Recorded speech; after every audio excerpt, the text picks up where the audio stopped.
Kenny Lofton Jr. is officially a all last weekend of an NBA season player for the second straight year, and the Jazz get their second straight win.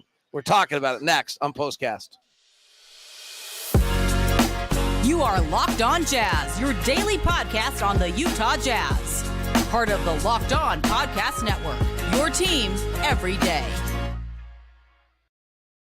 The Utah Jazz win their second straight game tonight with a 110-109 victory over the LA Clippers.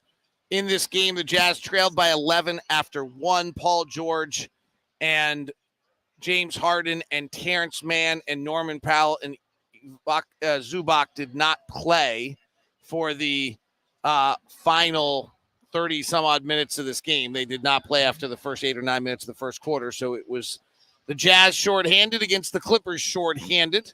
Probably a lot of Salt Lake Stars versus Aqua Caliente Clipper games feel to this one. And the Jazz get their 31st win of the year, and the story of the night is Kenny Lofton Jr., Ron, who last year for Memphis against Oklahoma City scored 41 points in the final night of the year. He had 27 tonight. He had 9 rebounds. He had 8 assists. He had a steal. He went 10 of 11 on twos. He played 35 minutes. It's interesting, by the way, how many consecutive minutes he played tonight, particularly for a guy who's heavy. He seems to be able to have great endurance. What are you seeing out of this kid? He's only 21, by the way. I'm seeing hustle. I'm seeing it, and I'm really impressed with his touch as far as shooting the basketball and knowing what kind of shots I can make. If you understand what I mean. You don't see him driving to the basket and shooting low percentage shots or anything like that. He uses his body well, but it's great touch and a great hustle. It just makes you wonder again. I said this on the air of what kind of player can he be in the NBA, or is he? I go back to a press conference that Will Hardy held earlier this year. I think he might have been talking about Jokic, and he was talking about how we fall in love with this league with feet. With what? Feet. Feet. How high someone can jump, how fast someone can run. And he's like, it's a hand sport. You shoot with your hands, you rebound with your hands, you dribble with your hands. It's a hand sport. And Kenny Lofton Jr. has fabulous hands. I would agree there. But I'm also going to disagree because I think footwork has a lot to do with any player. And we see it with Brunson. Footwork with a player with his back to the basket, or just the feet and the hands. And I totally agree, as far as hands are concerned, but I think the feet probably has a lot to do with it. How often does you hear him say, well, his stance, his feet are too close together, his feet are one, that type of thing. So I think the footwork has a lot to do with it. All right, so in regards to that, Lofton seems pretty quick for a guy who weighs 285 pounds and weighs somewhere between 6'6" and 6'8", depending what team he plays for in the NBA. Yeah, we used to. When he gets released from Memphis, he's 6'6". When he gets signed by the Jazz, he's 6'8". That's how it works. The shoes that they're wearing nowadays, he got lifts.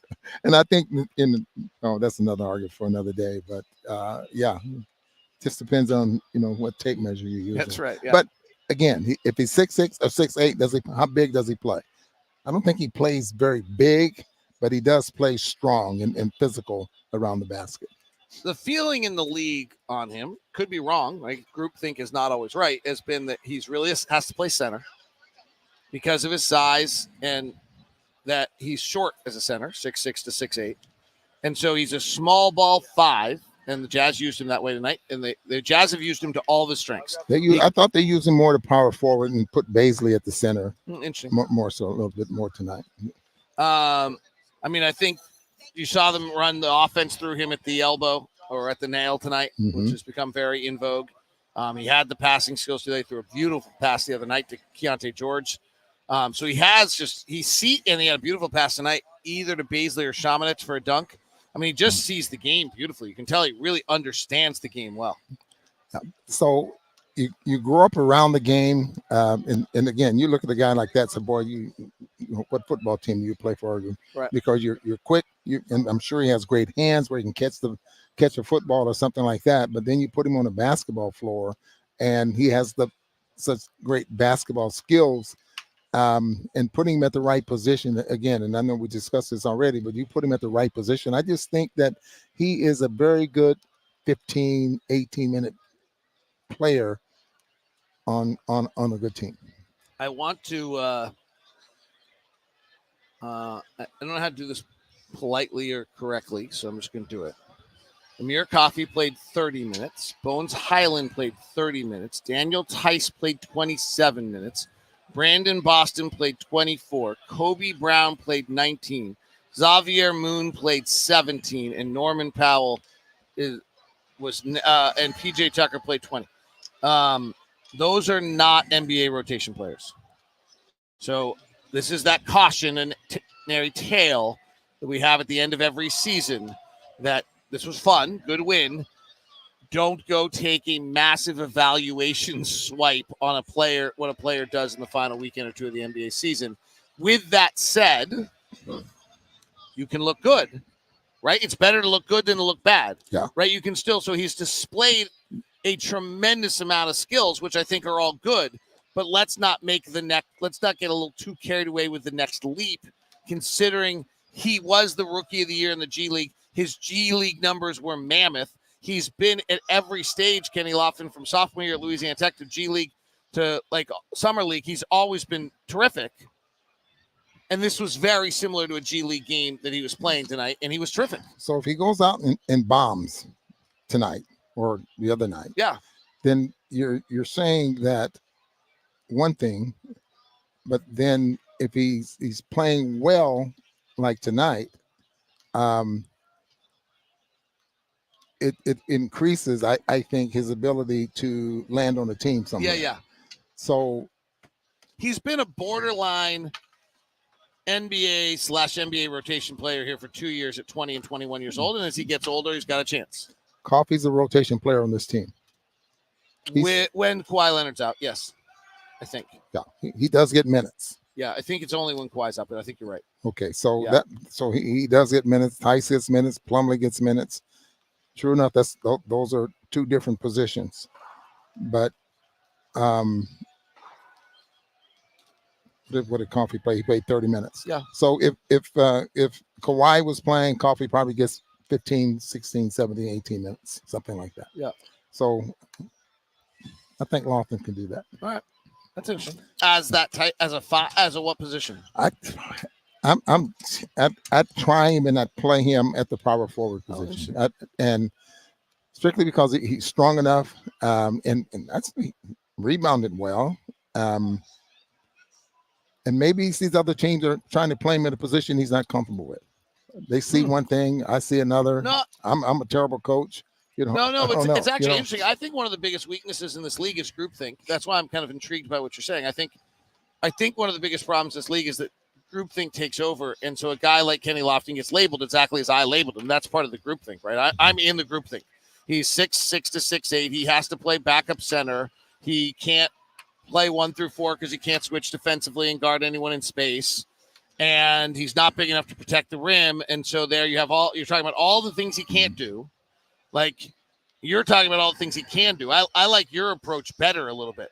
That's how you find players, is you talk about all the things they can do. But it goes back to a little bit. Will Hardy last year had a great quote about the weakness in this league is we sit around and we talk about what players can't do. We go ask them to do what they can't do, and then we complain they didn't do it. Yeah, right? So there's a little bit of that here, too. So, I mean, I think well, he won't get labeled as not playing hard. No, right. I mean, that might be the two most talked about skills in this league that are not the two most important skills in the league that are not talked about enough are playing hard and passing. He's elite at both of those things. Yeah. And maybe that's enough, right? If I know I got a guy who's willing to play hard and pass every night, and I got 82 of these things, yeah, maybe. So good conversation on it, I think. And I think that's where most Jazz fans were interested in tonight, because he really was the story. 27 points, 9 rebounds, 8 assists for the second straight game. That is one star tonight. Do you have someone you'd like to single out for the second star tonight? I thought Tucker really did a good job there in that first half anyway. Luka's been pretty steady. And, boy, that's a tough one here tonight. But I think if I was going to give one, it would have to be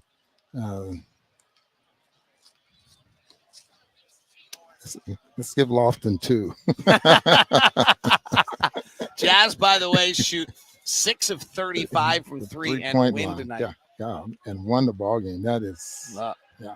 All right, that is Postcast tonight. Have a great night. Thanks very much for tuning in. Ron and I will be with you Sunday to wrap up the season. We appreciate all of you who've been with us each and every night.